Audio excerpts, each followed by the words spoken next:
Jeff Foxworthy says that if you have to check the front of every red ball cap you see to know if you hate the person wearing it, you might be a Democrat. Hello, everybody, and welcome to Coffee with Bill. I see Kyle Rittenhouse, the 17-year-old who defended himself by shooting 3 armed Antifa thugs who chased him down, has been maliciously charged with murder by a hardcore left-wing Democrat prosecutor. I saw the video of that shooting, and as a 20-year lawman, I can tell you that that was legitimate self-defense by a young man who was in fear for his life. But the dirty Democrats don't care about the law. They intend to make an example of that young man as a way of intimidating any other Americans who might dare to take to the streets to protest for freedom. And believe it or not, the Black Rifle Coffee Company, a hugely successful company started by military veterans who boast in their commercials about their patriotism, are withdrawing their support from a Blaze podcast because they showed a photo of Kyle Rittenhouse wearing a Black Rifle Coffee Company t-shirt. Are you kidding me? Listen up, Black Rifle Coffee Company. Kyle Rittenhouse just gave you international exposure and an opportunity for you to stand with him like the patriots that you claim to be.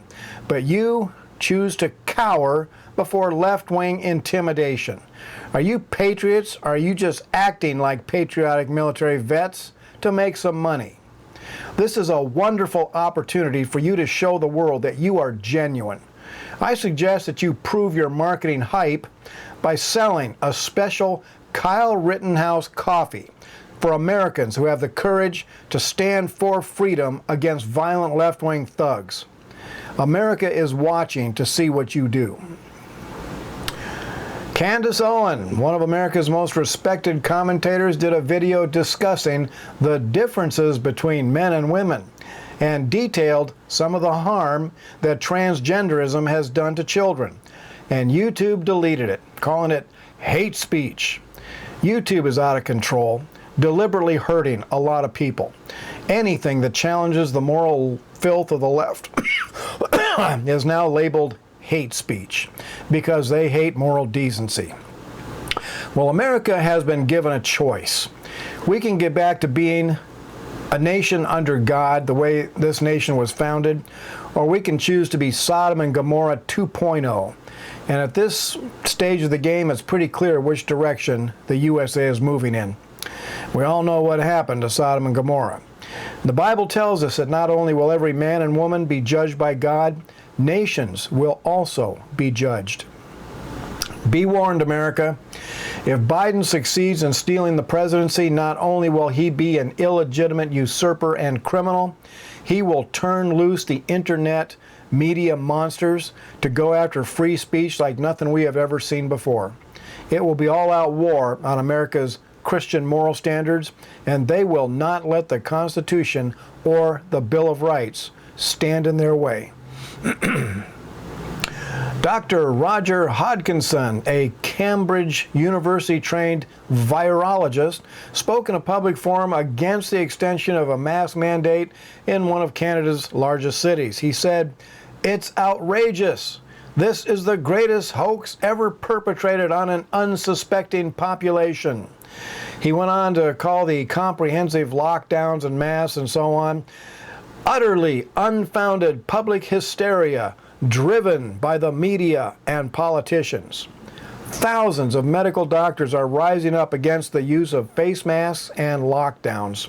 So when someone challenges you for not wearing a mask in public, tell them that you stand with thousands of medical professionals who are claiming that those masks are worse than the virus.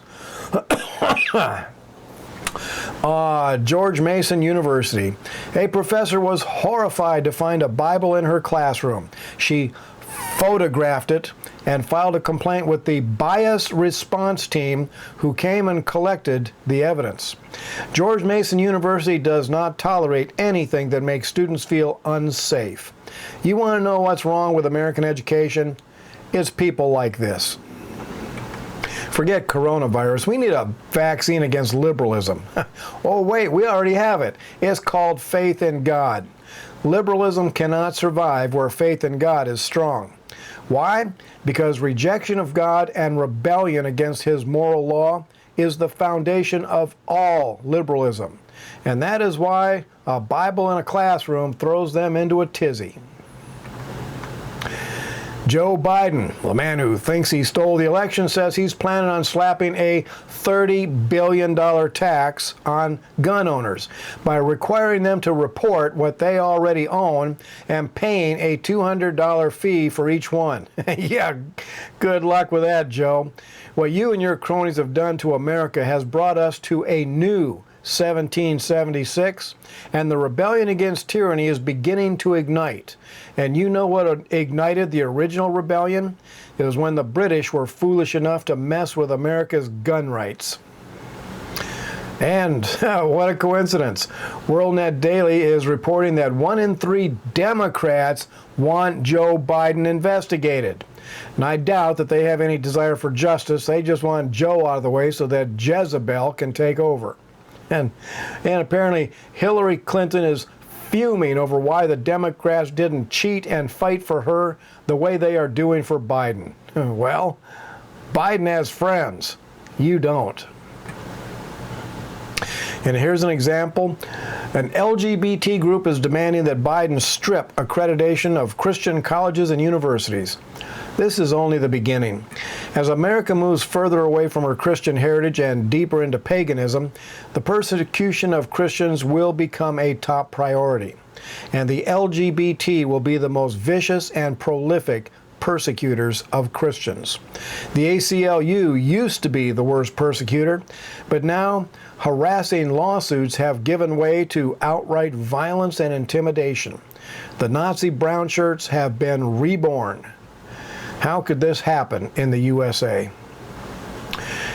Patty Vaughn says, evil is powerless if the good are unafraid. Well, in a way, you're right, Patty, but I believe that evil wins when the unafraid are silent. If you're a silent Christian, you are a defeated Christian.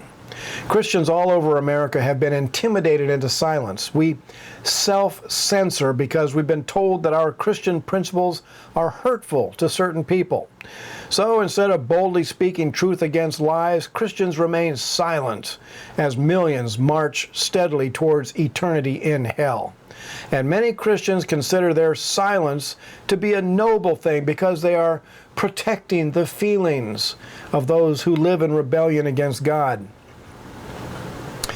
Brent Smith of WorldNet Daily is calling out Attorney General Bill Barr and his bulldog John Durham.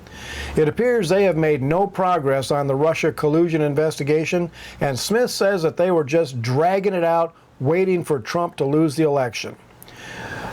Not one member of the fraudulent Mueller investigation has been arrested, and nobody's surprised. This is what we have been getting from Washington, D.C. for years.